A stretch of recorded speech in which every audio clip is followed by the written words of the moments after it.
Hello everyone, welcome back to the channel. This is step 38 on how to build this RC Tamiya globe liner. Now this step is pretty much making sure and checking that your transmission shifts smoothly and correctly through all the 3 gears that it has. So here on the 3 drawings, it shows you how each gear is supposed to look like.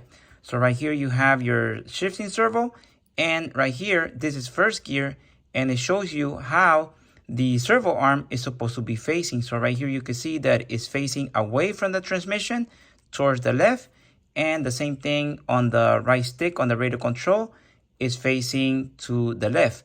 Now this drawing on the sticks is for the 4-channel radio controls if you're using that type of radio control, especially for the Tamiya brand. Now, if you're using other type of radio control, then this is not gonna apply to your situation. So this is just an example for the 4-channel radio control. So so this is first gear when it's facing towards the left. This is first gear. Now second gear, you have the stick, the left stick on the radio control in the middle, and then you have the servo arm facing straight down, and this is second gear. Now third gear, you have the servo arm facing towards the transmission to the right, and the same thing on the stick, left stick, you have the stick facing towards the transmission facing to the right, and this is third gear. Now here in the corner you have this other drawing where it shows you that the servo arm, you can extend it. Just remove the loosen the screw, and you can either extend it or retract the servo arm. That way, in case you need extra adjustment, let's say the transmission is a little bit grinding, it's not really clicking where it's supposed to, then you can use this to extend it so you can get more leverage, and you can pull it far away from the transmission, the shaft. So this thing. So if you extend it, then you're making this shaft, you're actually pulling it farther away from the transmission. That's if you extend it. So, and now if you retract it, then it's less movement towards the transmission. So that's the idea behind this adjustment. Now here you have another drawing where it shows you to install this clip right here in the shaft, right behind the transmission and right next to this clip ring. But this is only used if you're using a 2-channel radio control. So if you're using a higher than a 2-channel radio control, do not install this. Now here in the other following drawings, it shows you where to install, other places to install this clip right here, this plastic clip. So like I said, if you're using a higher channel than a 2-channel, do not install this. Now let me show you in my truck how all this is supposed to function correctly. All right, so here I have my truck on the side, and I'm going to lower the volume so I can hear the transmission when I shift it. Okay, so just like that. Okay, and so the first thing is to see if the transmission and the servo, they match the picture on the step 38. So you want to do that first. Now I'm using a FlySky 6-channel radio control.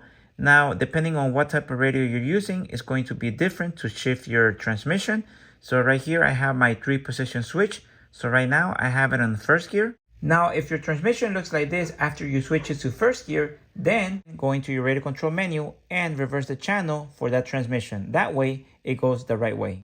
Alright, so now I'm going to go ahead and test the transmission, and I'm going to pay attention to the sound that is coming out from the transmission and also from the shifting servo. I'm looking for any sound, any cracking, any grinding, any weird sound that is coming out from both of them, because what I want is pretty much to be able to shift through all the 3 gears without any problems or any weird noise that is coming out. So that's what you want, pretty much to be able to switch smoothly through all the gears when you go up, and also when you downshift, when you go back to first gear. So here I go, I'm gonna give it full throttle. Okay, that's first gear. Okay, now second gear. Okay, it's going faster. Now third gear.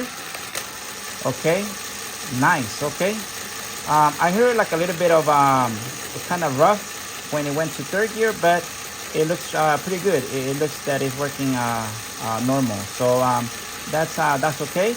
Now I'm going to downshift from third to second. Okay, that's second gear. Okay, you could tell right there. Hopefully you could see it on the phone that it did slow down. Now first gear, okay, and back to more slower motion. Okay, so not bad. Okay, I like how it shifts. I'm gonna do it again. Second gear, now third gear. Okay, not bad. Okay, nice. Okay, and back to second. Now downshift, second gear. Okay, there it grabbed it. Okay, and then back to first. Okay, nice. Okay, all right, I like how it shifts. Now keep in mind that this is not a race car, so when you shift, take your time. You have to give it a little bit of a time for the transmission to grab the gear and do what it has to do in that gear, because this is not a race car. So don't try to pretty much use it like a race car and then, you know, just go straight to third gear like that. And especially downshift, don't downshift from third gear. Okay, so right now I have it in third gear. So since this is a truck, don't go from third gear all the way straight to first gear, because not even on a real truck, you don't do that on a real truck. You don't go from high gear and then suddenly all the way to first gear just like that. You don't do that on a real truck. So because either it's gonna mess up the transmission or jackknife the truck, because suddenly it's gonna, you know, I don't know. I really don't know somebody who has done that, but I know that you don't do that on a real truck. So that's the thing, that if you don't do it on a real truck, then this, of course, is not a real truck. But on this one, don't do that either, because it can jam. And I'm gonna show you right now, because I done it before on this truck, and it actually jams. Sometimes it doesn't, but let me show you what happens. So right now it's on first gear. Okay, second gear, third gear. Okay, now I'm gonna go straight to first. There you go. So look at that, it jammed right there. So the motor is trying to spin the transmission, but it's jammed. So that's why you don't want to do that from third downshift to first suddenly. So you gotta give it pretty much time. Give it time between the gears. Every time you switch from one gear to the other one, give it time for the transmission to grab it and do what it has to do. So right now it should work again. Okay, first gear. Okay, second gear right there, it grabbed it. Now third gear. Okay, now downshift from third to second. Okay, right there, and right there it grabbed it. So it took a while for it to grab it. Now first gear. Okay, there we go. All right, and I'm happy how it's performing, and that's the way it should work on your truck. So like I said, take your time between the gears. Okay, let it do what it has to do. Grab the gear, that way it doesn't jam and damage something in the transmission. And another thing is that this is a manual transmission, so treat it like a manual transmission and not an automatic. So keep that in mind.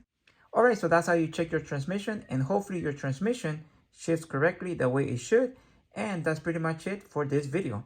Now I'm going to make a second part of this video.